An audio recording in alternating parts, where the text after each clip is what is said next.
Добрый день, дорогие друзья! Мы продолжаем серию интервью в рамках проекта «Устная история». И сегодня с вами в студии снова я, Алена Маслова.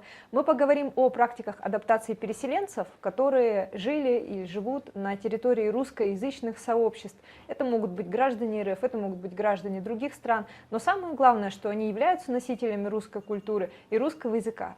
И сегодня у нас в гостях Александр, и мы узнаем его историю. Здравствуйте, Александр. Здравствуйте, Алена. Расскажите немного о себе. Меня зовут Александр. Я 2 года последних живу в Бишкеке. Я менеджер по продажам, инженер, 2 в одном. Интересно. Живу свою жизнь. В принципе, ту же самую жизнь, что я жил в России. Вот, в великолепной стране Кыргызстан, с великолепными людьми, которые так же, как и я, переехали. Вот. Работаю удаленно, то есть целыми днями сижу в квартире в арендованной, работаю по вечерам, начинается какая-то жизнь, там спорт, либо там встречи с друзьями. У нас тут очень тесное такое комьюнити релакантское, не только релакантское, и местное тоже. Поэтому всегда есть чем заняться, можно выехать в горы, можно встретиться, поиграть на столке, можно просто погулять, сходить в кино. Тем для общения море, потому что люди примерно одного склада сюда приехали. Поэтому, так вкратце обо мне. Очень интересно, вы сказали, живут такую же жизнь, как в России. И это интересное замечание, но классное, потому что обычно, когда мы задаем вопросы в рамках интервью, мы делаем сравнение, да, как здесь и как там. То есть мы немножко играем в таком противопоставлении, чтобы был контраст. А вы сказали о том, что вроде как то же самое, да? Можете описать, что именно вам кажется вообще неотличимым от России здесь, в Бишкеке? Кыргызстан, после того, как уже поживешь какое-то небольшое время, там месяц-два, понимаешь, что, в принципе, как таковой адаптация практически не требуется. Если не считать там климатическую адаптацию и адаптация человека, который не является резидентом, там есть, конечно, всякие бюрократические вещи, которые ты не привык делать, скажем так, на своей родине. А во всем остальном, в принципе, Кыргызстан страна очень близкая к России. То есть, во-первых, отсутствует языковой барьер, то есть русский язык здесь наравне с кыргызским. Для многих, даже кыргызов, это основной язык. Значит, то есть у меня сначала было такое ощущение, что надо учить кыргызский, уже курсы смотрел, все, а потом, когда на саламат сызбы тебе отвечает «здравствуйте», думаешь, наверное, может быть, это не особо нужно. Может быть, и не надо. Да, может быть, и не надо. Вот. То есть стараешься заниматься теми же вещами, теми же хобби, там, как ты проводишь время в России. Отличия есть, совершенно неожиданно для меня, потому что я, как человек, который жил в России в очень большом городе, да, в очень большом городе, там все очень рассеянные, диффузированные по городу, да, и не сказать, что я был членом каких-то там больших сообществ, там, не знаю, там как-то, то есть, были какие-то близкие друзья, родственники, там просто близкие, да, с которым там периодически там раз там в несколько недель там пересекаешься, в основном там такой тесный круг общения там со самых близких людей. А здесь так получилось, что разово уехали очень много людей, которые очень близки культурно, духовно, цивилизованно к себе, да, и они все оказались очень рядом, потому что, Бишкек город-миллионник, но все равно, так сказать, поменьше по площади, и поэтому они тут все как будто перед тобой рядом. Тут же образовались всякие чатики эти релакантские, это беда, наверное, или наоборот радость, не знаю, как сказать, по всему миру, по всему миру, да, где тут же там, ой, здравствуйте, а давайте пойдем туда, а кто чем увлекается, а мне надо это, а посоветуйте, и в итоге образовываются такие кучки, эти кучки сливаются в еще более кучки, и уже на протяжении 2 лет все мы варимся в каких-то там компаниях, в одних, 2, 3 там. Я, например, то есть у нас есть компания, которая просто любит, как в России, просто отдохнуть компании, там, выбраться на природу, шашлыки, или у кого-то затусить в квартире, поиграть на столке, в покер, просто там пообщаться там о текущих местах, там, что вообще происходит, как там, что посоветоваться, да. Есть там всякие спортивные тусовки, там, баскетбол, бег, там, зальные тусовки, ну, тусовки есть. Ну, короче, как бы, вот этого у меня на самом деле не было, то есть, России, то есть Интересно. как-то, например, что такое квиз, ну, то есть я знал, есть такое слово квиз, Ага. странно, ну, раньше когда-то это викторина называлось, сейчас квиз, вот я почему-то, я в этом не занимался в России, да. Тут это просто на каждом, ну, я живу в центре, да, и вся, в основном, движуха в Бишкеке в центре происходит. То есть там квиз, там квиз, там квиз, как бы. И вот это уже стало какой-то даже немножко рутиной. То есть раз в 1-2 недели мы собираемся, идем на квиз. И как сначала нам, конечно, у нас был азарт, там надо, хочется выиграть, все. А сейчас мы уже все друг друга знаем, команды, там внутри команды, да. Мы приезжаем поболтать, там, Классно. пообщаться, как бы нам, вот вчера поиграли, там, нам было абсолютно все равно, какое место, нам там, повеселиться, все такое.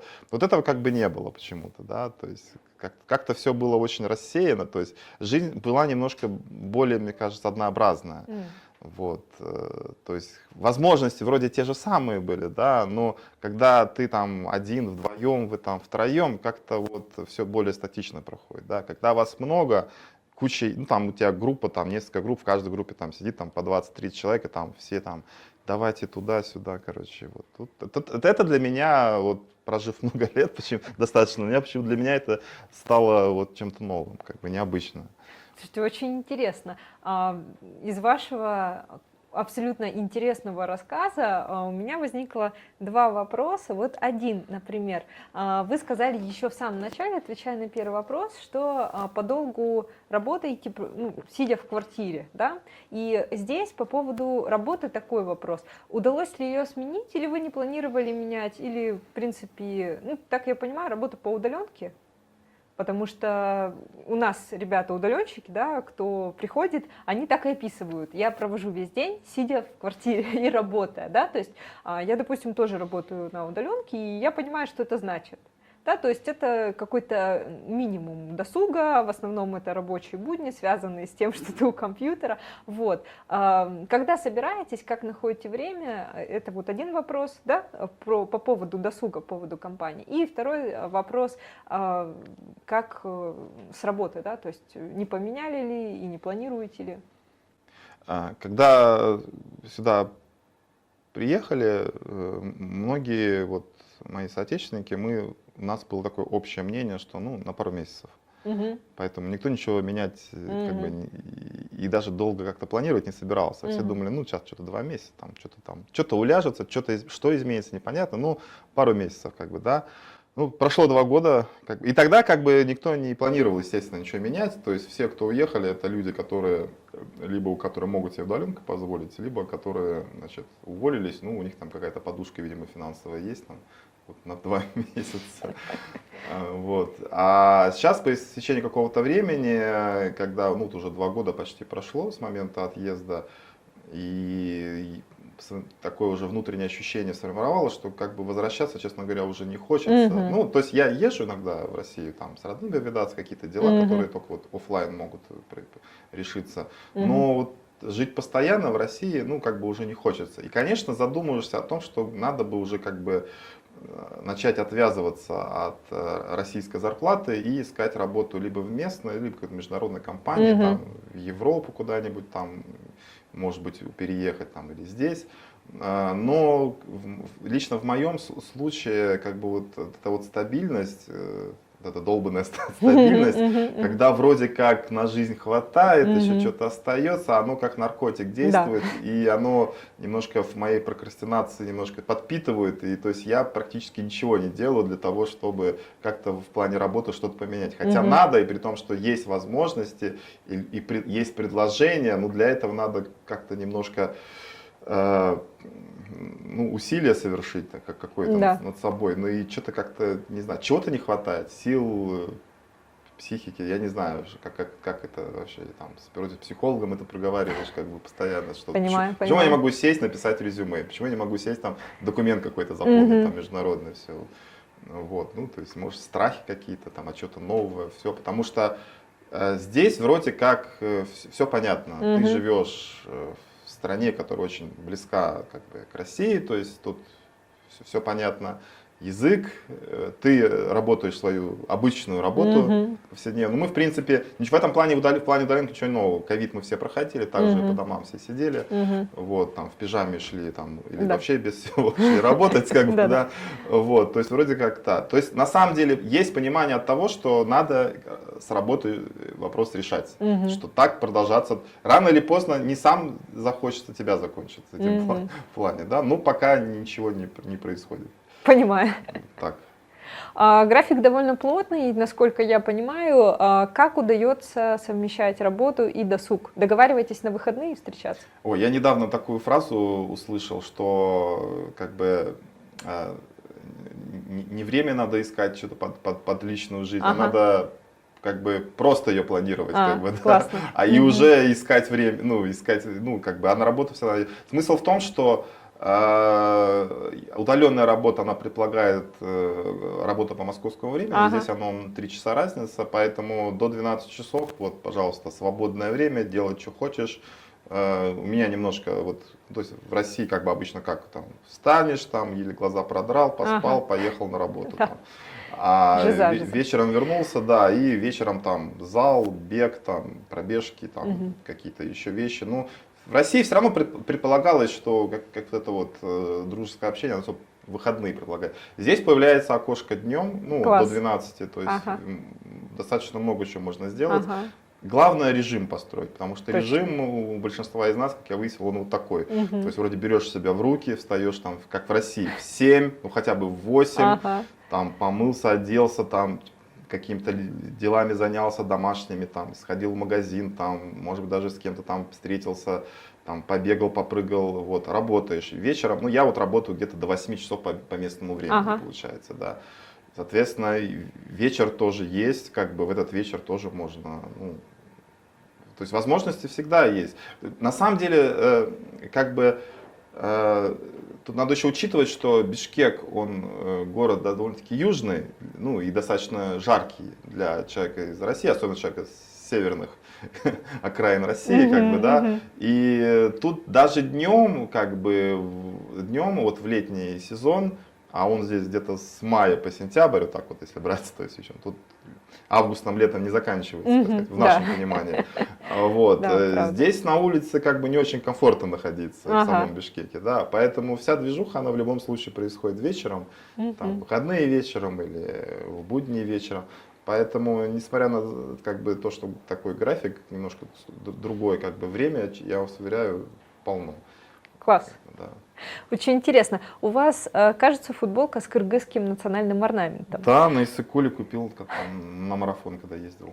Вы уже успели познакомиться с культурой, что-нибудь узнать? Вообще, была ли такая цель? Потому что у нас есть ребята, которые, допустим, уходят во внутреннюю миграцию и говорят, да нет, мы просто не общаемся. Вот, допустим, с местными мы не изучаем кыргызскую культуру, мы просто функционируем внутри комьюнити, мы так живем.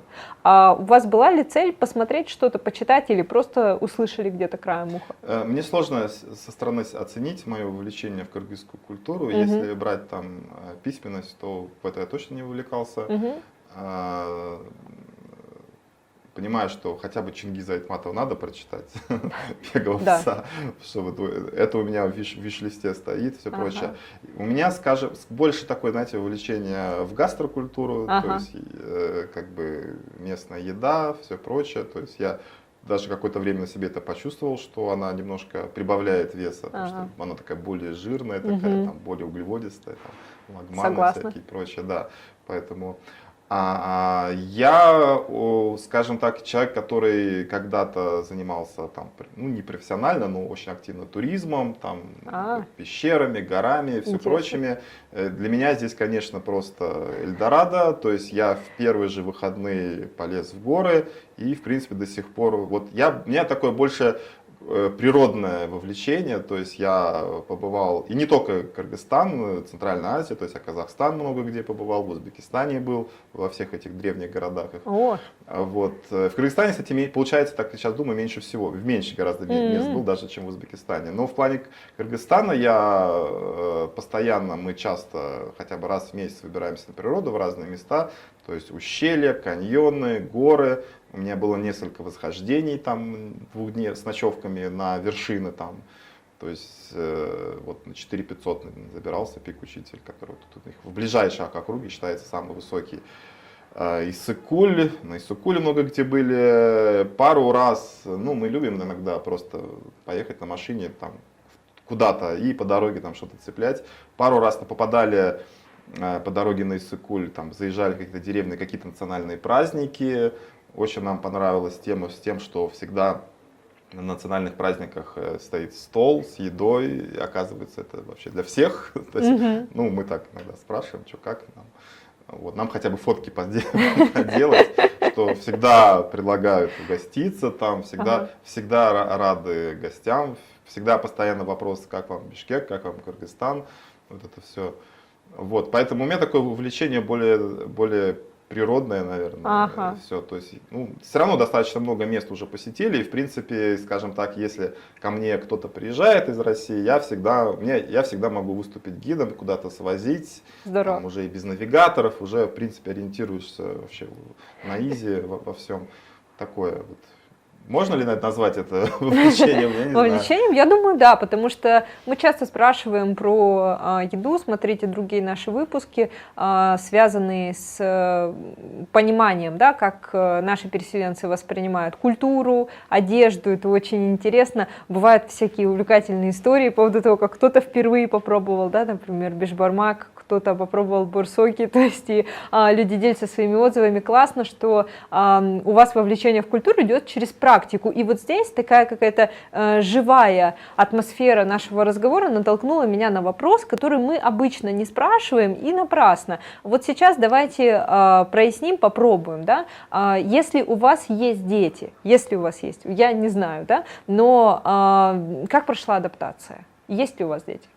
У меня есть ребенок, дочка, 13 лет, ей уже школьница. Ну, в силу причин мы живем отдельно с ее мамой. Понимаю. Поэтому сюда релоцировался один. Но у меня есть хорошие примеры моих друзей. Расскажите, пожалуйста. Которые с детьми и даже не с одними детьми, там с двумя, очень много таких, которые сюда приехали и вполне себе довольны. Если как это проходило, то все обычно стандартно. Сначала уезжает папа, сначала уехал папа, вот потом за ним подтянулись через какое-то время, когда выяснилось, что вроде как это надолго все, такие изменения, значит, за ними подтянулась вся семья, дети, жена. Значит, все, кого я не знаю таких, у кого там дети сидят дома, у всех либо в детском саду, либо в школе.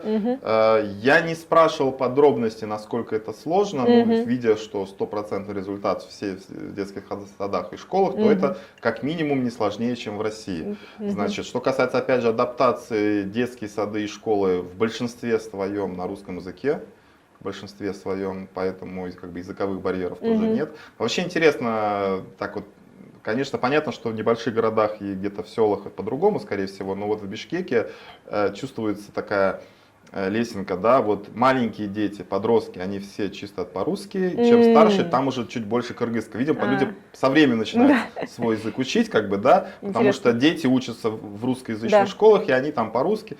Теряться по-русски постоянно. Это, кстати, вот почему-то очень много в Бишкеке, я заметил. Как-то непривычно. Особенно на примере стендапов местных тоже ходил. Вот. То есть детки у всех пристроены. Я спрашивал тоже родителей, как там детям нравится. Говорят, вообще замечательно. То есть дети там без всяких там препятствий, то есть идут в детский сад без уговоров, там многие даже не хотят там домой возвращаться, то есть школы тут тоже разные, как и в России, так, то есть в России как бы считается, что все школы одинаковые официально, но все равно есть, все знают, что вот эта школа получше, точно. Это вот какая-нибудь там бывшая гимназия, но она все равно в глазах людей гимназия. Здесь то же самое, есть государственные школы, есть частные школы, здесь есть школы Газпрома. Я знаю, кто там учится, тоже считается хорошая. Есть школы еще более высшего порядка, это вот это Кембридж School, по-моему, Оксфорд School, там, где там супер дорогое обучение, кто может себе позволить, туда тоже детей отправлять. Ну там уже на английском языке, чисто на английском языке ведется образование. Поэтому дети, насколько я знаю, активно коммуницируют, там без разницы, кто там каких национальностей, то есть все абсолютно равны, как бы. Не слышал историю о том, что там над кем-то там издевался. Я наоборот слышал историю там, что мальчик в детском саду, там все калашматит, пьет, ну, это, видимо, конкретно мальчик такой, потому что бойкий парень. его там булит, и он постоянно отвечает. Да, ну, он сам по себе такой, да. Вот, поэтому, резюмируя, что каких-то сложностей нет. Постоянно детей берут с собой на вот эти наши выезды на природу, либо там дети где-то рядышком, кто может себе позволить. Здесь, кстати, я никогда как-то в России с этим не сталкивался, но почему-то у многих, я смотрю, есть там, ну, может, такие люди богатые приехали сюда, я не знаю, что вот у кого-то есть воспитательница, я знаю, то есть, допустим, ну, взрослые хотят отдохнуть, оставляют своих двоих детей дома с этой воспитательницей, сами, значит, едут там культурно, скажем так, отдыхать. Значит, есть там какие-то уборщицы, то есть, ну, все такое вот. Здорово, спасибо, что поделились. И действительно забавная история про то, что бывают наши действительно более бойкие, распугивают, так сказать, контингент. Что касается других вопросов, связанных с адаптацией, вот ездили ли вы уже за границу или планировали ли ездить? Вы сказали, что вы были в Узбекистане. Здорово, да? А в сторону европейской стороны или Америки смотрели ли вы? Может быть, вы планировали здесь делать Шенген? Делали ли или делали друзья? Ну, это надо делать. Я уже сказал, что пока нет такой супер необходимости, поэтому мотивация очень слабенькая как бы, работает. Хотя есть понимаю, что это надо делать. За границу я ездил, ну вот, другие страны Центральной Азии. И в Турцию отдыхать ездил, в Европу за это время не ездил, поэтому про Шенген ничего не могу сказать. Знаю, что в Бишкеке его достаточно... Ну, тут два момента. Во-первых, в принципе, русскому сейчас стало гораздо сложнее сделать Бишкек. Второй момент то, что в Бишкеке очень мало представительств, консульств. И далеко не все консульства есть в Бишкеке. То есть я знаю, что люди там в Алматы ездят, чтобы сделать себе... Где-то люди вообще ездят обратно домой, чтобы там сделать. Поэтому здесь с этим есть сложности, личного опыта у меня нет. У меня личный опыт только, вот я загранпаспорт здесь сделал в Бишкеке, новый, в консульстве России. Проблем с этим не было, только единственное, что это вот довольно-таки затянуто по времени. И тут вот в России что-что, но в России есть обалденные вещи, как вот госуслуги.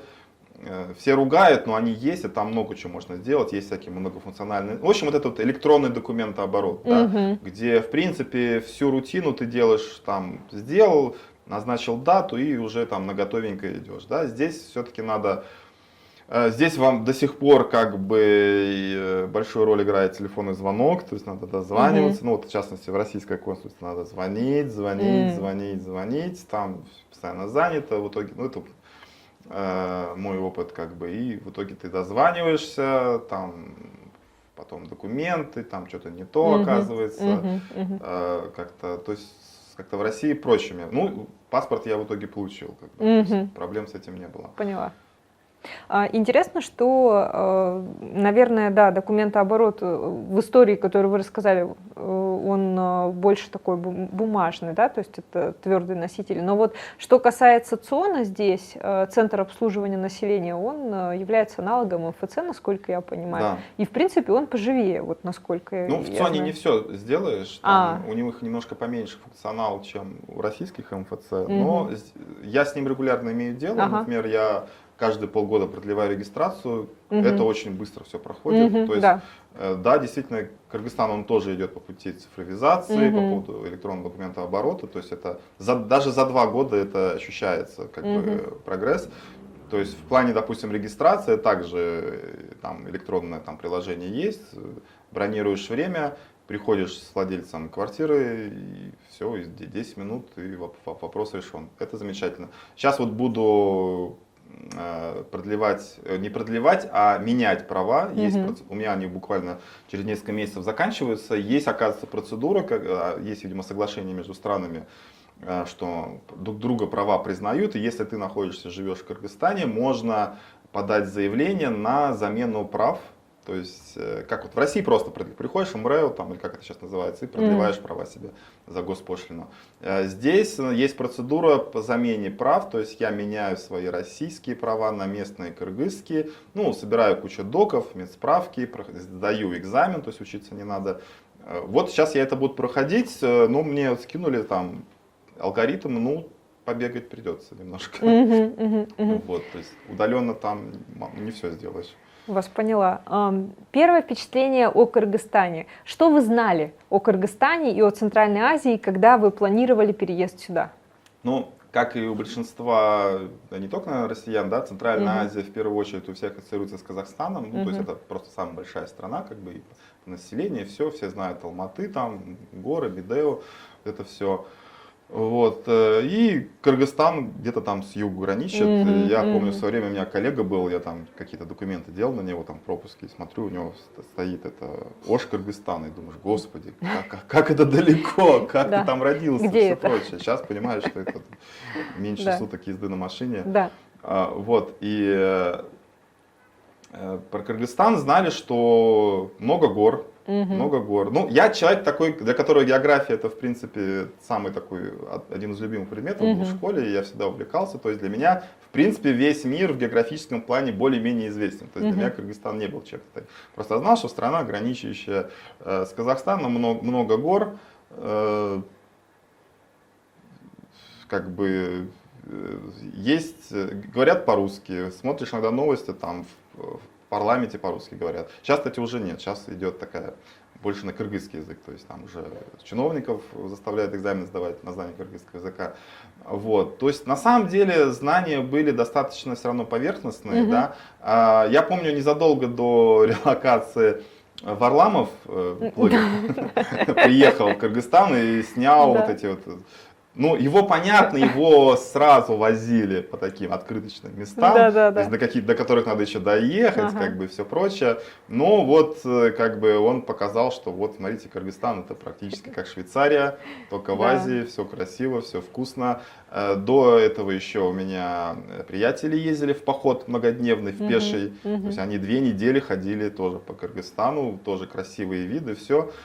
Вот, поэтому, как бы, когда вопрос возникал о том, куда поехать, да, тут думал, Казахстан либо Кыргызстан, как бы, да, то есть, ну, вроде в Кыргызстане люди были, как бы, понравилось. Плюс мне казалось, что, наверное, люди в своем, те, кто поехали именно в сторону, не через нижний там, верхний Зарс, а в сторону Центральной, наверное, все поедут в Казахстан, и конкретно в Алматы, было впечатление, что там будет гораздо сложнее устроиться, и в плане там поиска жилья, и если что, там и работы какой-то, да, поэтому я подумал, что, наверное, в Бишкеке будет поспокойнее, как бы, да, поэтому поехал в Бишкек, и мое знакомство уже на натуре здесь стало происходить. У вас есть транспорт, пользуетесь ли, или общественный транспорт предпочитаете?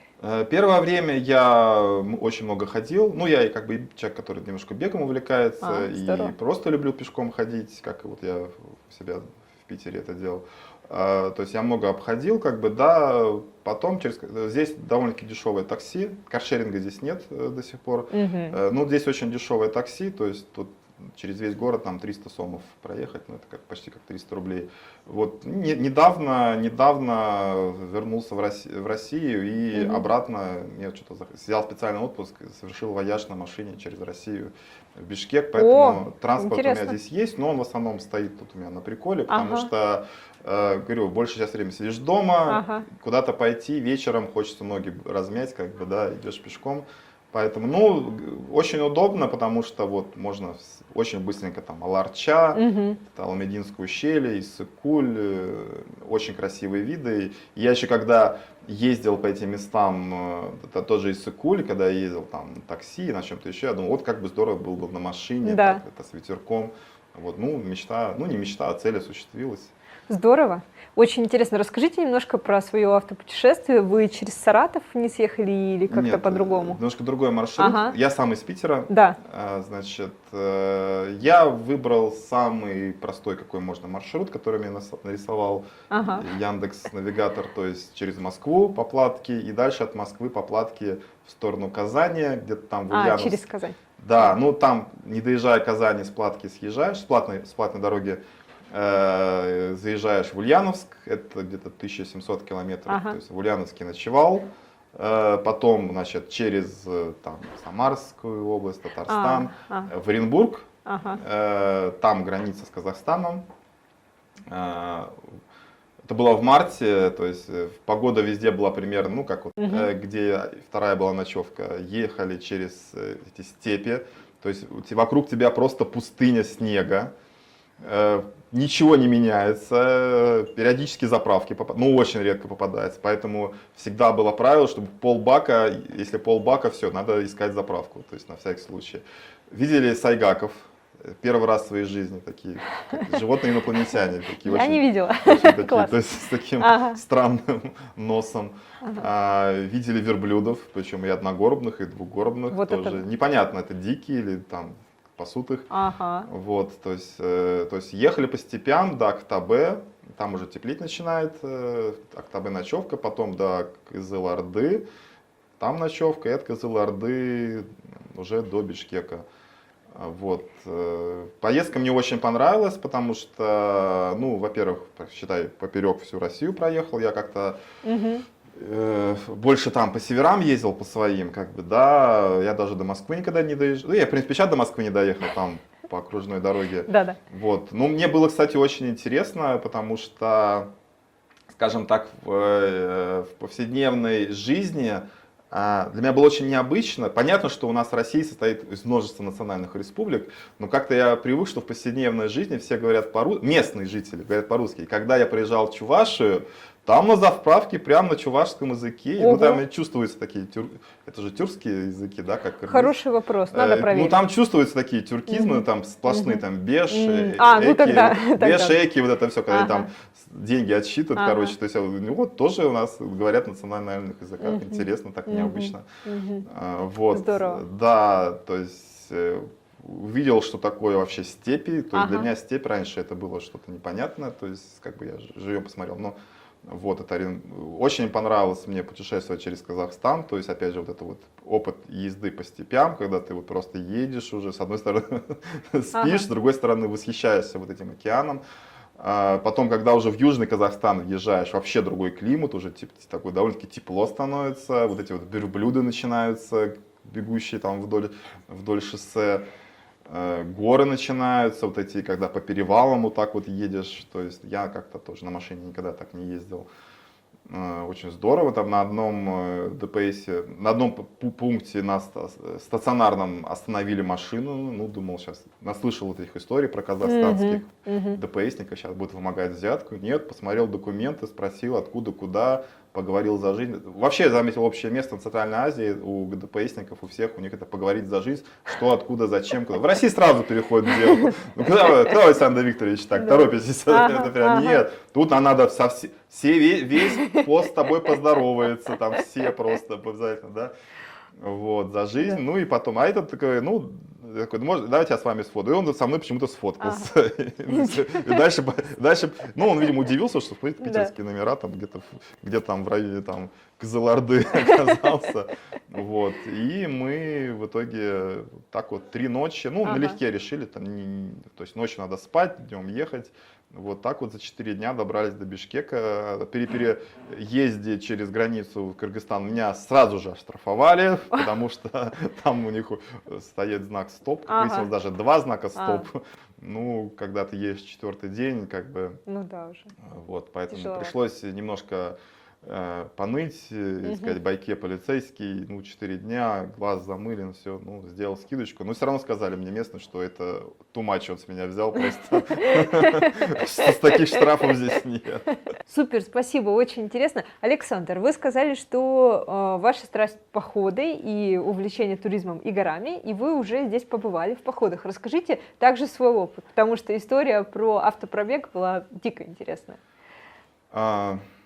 Я немножко погорячился, когда сказал, что я прямо горами увлекался. То есть я когда занимался туризмом, у нас была специализация пещеры. То есть мы ездили во всякие пещеры, и там, мы там несколько дней могли куда-то там спускаться, там, ночевать в них там. И в частности мы ездили на Северо-Кавказ наш, и там по пещерам ползали, поэтому, ну, там предгорье, 1000 метров, все, вот это был мой опыт гор.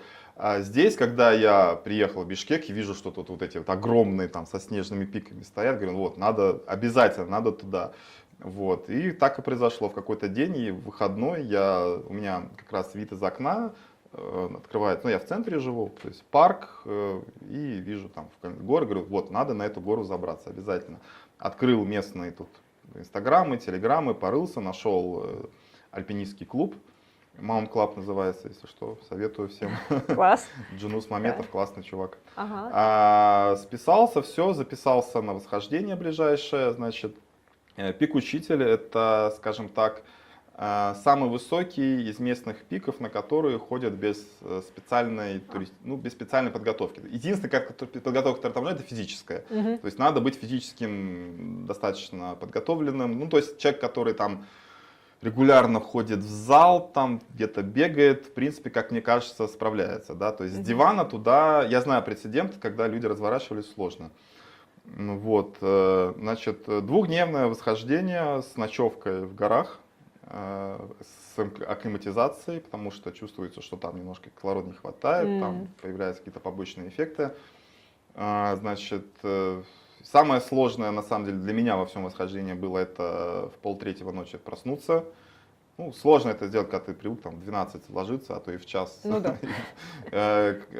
Практически не спал, как выяснилось, вообще никто не спал из той группы, кто нам и ездили. Значит, встретились, в Аларчу нас там на бусике закинули. И, соответственно, вот с Аларчи, с того места, где все гуляют, парк, там уже восхождение начинается. То есть мы сразу оттуда пошли вверх, вверх, вверх. То есть вот это, если знаете, вот это вот разбитое сердце, там камушек есть, до которого все ходят. Ну, местная достопримечательность. Ага. Это километр примерно, это уже небольшое восхождение. И тоже, когда туристы ходят, не все доходят, возвращаются. Для нас это было только начало, это буквально 1 километр из 10, который нам предстояло подняться. Все время идешь вверх, вверх, вверх. Это был апрель, то есть уже как бы снег сошел. То есть идешь вверх, вверх. Где-то на 3 километрах начинается вот снег. Такие сугробы, то есть в какой-то момент уже ты не просто идешь, у тебя уже достаточно крутой подъем, то есть обязательно нужны палки, без палок там крайне физически сложно, то есть ты идешь, у тебя снег, где-то уже снег вперемешку с камнями, то есть такая устойчивость не очень хорошая, нужна также трекинговая обувь хорошая, то есть кроссовки там просто категорически нет, даже летом. Мы в итоге где-то с 2 километров совершили подъем на 3300. Есть такой перевал там известно достаточно место, хижина Рацкая, это куча, значит, этих хижинок, сарайчиков, ну это такие сарайчики. Ну там, в принципе, вся инфраструктура есть, там есть туалетик прям над пропастью. И там такой со дна огромный сталактит растет. Не буду уточнять, с чего, но было очень смешно.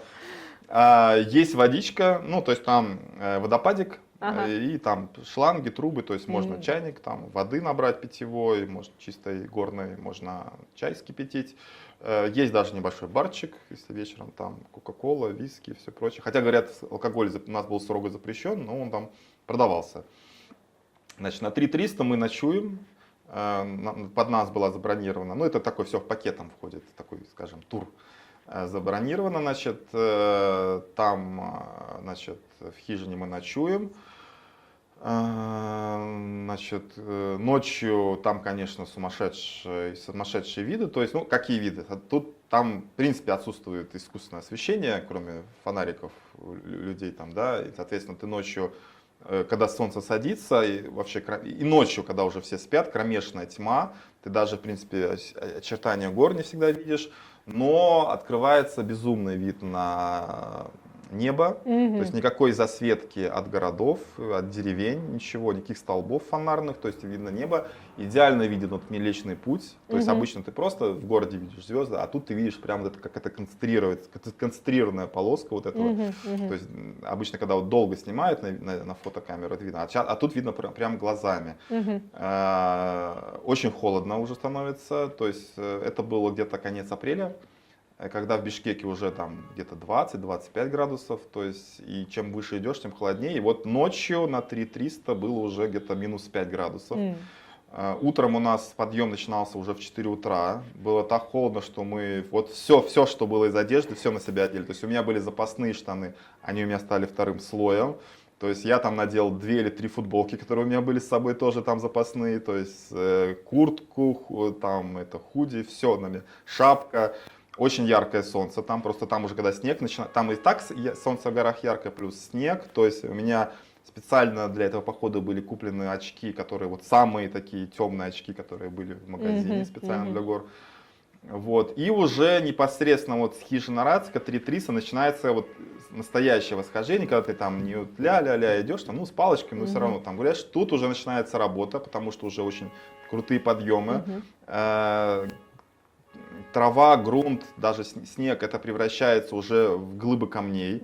То есть ты идешь по камням, они шатаются, они не очень устойчивые. Ну, то есть, как бы нет такого, что камень, если по тебя уйдет, ты там в пропасть упадешь. Ты упадешь. Но падать на камни тоже не очень. Если на тебе еще рюкзак, то есть падать. Поэтому ты вот так это. И тут, кстати, чувствуется разница людей опыта. То есть опытные люди, у них уже как-то, не знаю, мышцы как-то по-другому работают, баланс. То есть они говорят, вот так вот. Мы там встретили одного спортсмена, который чуть не бегом зашел, он нас обогнал, и уже мы еще не успели подняться, он нас уже он обратно спускался, буквально там в одних штанишках и футболке. Ну, явно ему было жарко от этой постоянной. Нет, мы там аккуратно. У нас группа, наверное, на километр растянулась, то есть, ну, тоже люди сразу дифференцировались по физической подготовке. Вот, то есть снег в какой-то момент просто закончился, начались это валуны. Лично у меня появилась отдышка, что как бы мне не очень свойственно, как бы, да, то есть ты идешь, я там каждый там метров 15-20 ты останавливаешься, там отдох, там, не знаю, 5-10 секунд, перевести дыхание, снова идешь, там периодически мы устраивали, там вот мы оторвались, который лидирующая группа, мы все равно, мы где-нибудь там в тенечке садились, отдыхали, там кока-кола, очень оказывается. Вот, не рекомендую, конечно, в обычной жизни, там, энергетики, Red Bull, все, но в горах это прям идеально. Я очень жалел, что у меня этого не было. То есть Red Bull, ну, хотя бы Coca-Cola, это прям must have, что там есть, чтобы этот сахар, там, вот это все, воду одновременно. То есть мы отдыхали, подымались, ну, где-то вот мы в 4 утра вышли и до вершины дошли где-то часа, наверное, в 12, в час дня. То есть мы 8-9 часов, там буквально по высоте было километра 1200 метров, в длину, наверное, километра 4-5. То есть и мы это, вот, считайте, 8-9 часов. Да. И последние поднялись, наверное, где-то еще часа через 2 после нас. Вот, то есть поднялись, в какой-то момент уже начинается опять снег, лед, чувствуется, что прям такая зимняя погода. То есть, с одной стороны, очень ясно. Солнце очень печет, глаза без очков вообще невозможно находиться. Ты чувствуешь, как у тебя там жжет кожу, все. Ну, хотя ты весь намазан, ты подготовлен к этому. То есть, с одной стороны, тебя жжет, а с другой стороны, прохладно. Это высота 4500. Конечно, эйфория была вообще. То есть, с одной стороны, мы, когда вот последние 100-200 метров, такое уже чувствуется истощение. У тебя такая мысли уже такие немножко слегка депрессивные появляются. Думаешь, а может, наверное, не надо, может развернуться, а может вообще остаться здесь. И думаешь, а как летешь на Эверест? Это еще почти 2 раза столько же идти, как они поднимаются. И ты понимаешь людей, которые там остаются насовсем, потому что вот зачатки этих мыслей у меня появлялись, как бы, да. Но когда ты наверх из последних сил поднимаешься, у тебя прям эйфория, потому что все, ты наверх, со всех сторон только вниз. То есть все, ты на самом верху. Еще вот этот пик учителя, он немножко доминирует над местными горами, то есть ты на самом верху находишься, где-то облака внизу, как бы, да, ты над облаками находишься. Вот это да. Видишь весь Бишкек, он очень маленький, кажется, с такой высоты, прям вот он весь перед тобой. Очень классно, мы там, конечно, попели, мы там повеселились, там видосики всякие сняли, очень все здорово было. Не знаю, сколько там, ну там время очень быстро летит, как-то... Значит, час-два, непонятно, сколько мы там были. Значит, в какой-то момент мы, значит, начали спускаться. И оказалось, спуск, он даже в чем-то сложнее, потому что ты когда вниз идешь, когда ты наверх идешь, ты как бы палками опираешься и на камушек, и как бы ты все равно на руки опираешься. А здесь ты вниз, ты как будто летишь вниз, и это все шатается, как бы, и ты там бочком, не знаешь, как уже пройти, там периодически падаешь, там у тебя, у меня еще рюкзак был не туристический, обычный, там из него все это, все сбоку вываливается, вода какая-то, ты подбираешь, то есть идешь, уже даже слышишь, как будто у тебя колени звенеть начинают, потому что спуском всегда для коленей больше.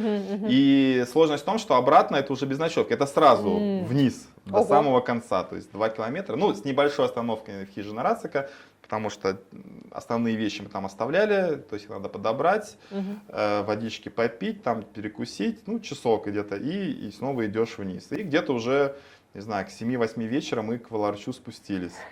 И там уже такое, что вверх идешь, ты постоянно что-то на себя одеваешь, футболки начинаешь, там, в штанах, а вниз идешь, наоборот, с себя снимаешь, и также футболочки, весь мокрый уже от пота, весь очень усталый. То есть люди у нас там, конечно, видно были тоже, многие такие достаточно истощенные. Был у нас там достаточно опытный альпинист, ну, может быть, чем-то он заболел, все, он вообще как зомби спускался. Периодически, чуть ли не в пропасть шел, в какой-то момент, я помню, мы его вот. И, соответственно, помню, что где-то недельку я чувствовал полное, ну не то чтобы истощение, но мне в физическом плане даже никуда не хотелось в магазин идти и прочее. Максимум это вниз спуститься в ларек, там что-то докупить. Но осознание от того, что ты поднялся на вершину, это здорово. То есть само ощущение, помню, этой эйфории наверху, когда вот это вот такое, блин, как здорово. Вот. И потом осознание того, что ты поднялся, что ты это сделал, что тебе было тяжело, что ты хотел развернуться, но ты пошел. Да, потому это очень... Я вообще советую. Здесь есть горы поменьше, здесь на Трешку можно сходить достаточно легко, без всякого туристического снаряжения, то есть палочки, обувь. Вот. Опыт незабываемый, еще несколько раз повторили. Был еще подъем на такую же почти высоту, но без ночевки. Это было, конечно, еще тяжелее. То есть, да. Но все равно это здорово. Здесь, конечно, просто клад, Эльдорадо для путешественников. То есть и для тех, кто любит пожестче, как я, там подняться, и для тех, кто просто хочет куда-то в горы съехать, чтобы тебя бусик закинул прямо на самый верх. И там, значит, эти яки, озера, какие-то там вот эти альпийские луга. Такого тоже много, без подготовки, все прочее. Ну, здорово, здорово. Вот такая легкая и увлекательная беседа у нас получается с Александром. Спасибо большое за то, что вы делитесь своими впечатлениями и личными историями адаптации. Это очень интересно. Сейчас, резюмируя наше интервью, что бы вы хотели и хотели бы сказать в 2-3 предложениях всем, кто планирует переехать в Бишкек, остаться здесь или на какое-то время приехать, посмотреть страну и город? Я советую людям просто, если даже малейшее желание как-то возникало, поддаться ему, приехать. Вообще, я считаю, что путешествовать – это очень полезная вещь. Как бы живем один раз, как бы, и я считаю, что очень классно повидать разные страны, разные культуры, разных людей. Тем более в Кыргызстане, где, несмотря на то, что вроде горы, но очень разнообразный климат. Здесь есть прекрасное озеро Иссык-Куль, очень красиво, где как бы тоже и горы, и озеро. И просто как на море можно съездить туда отдохнуть, можно в горы сходить. Есть тут даже места, которые очень похожи на Россию, где вот сосны растут, озеро, болото вокруг, такие тоже есть. Здесь очень приветливые люди, всегда подскажут, помогут, как бы совершенно бескорыстно. Значит, очень интересный и полезный опыт. Вообще вся Центральная Азия, это и Кыргызстан, это ее жемчужина. Здесь очень классно. Получите новый опыт и гастрономический, и культурный, и цивилизационный, языковой. Как бы, я считаю, что надо перемещаться по миру, что есть что посмотреть. Спасибо большое, Александр. Пожалуйста, спасибо за беседу. И вам спасибо, дорогие друзья. До новых встреч.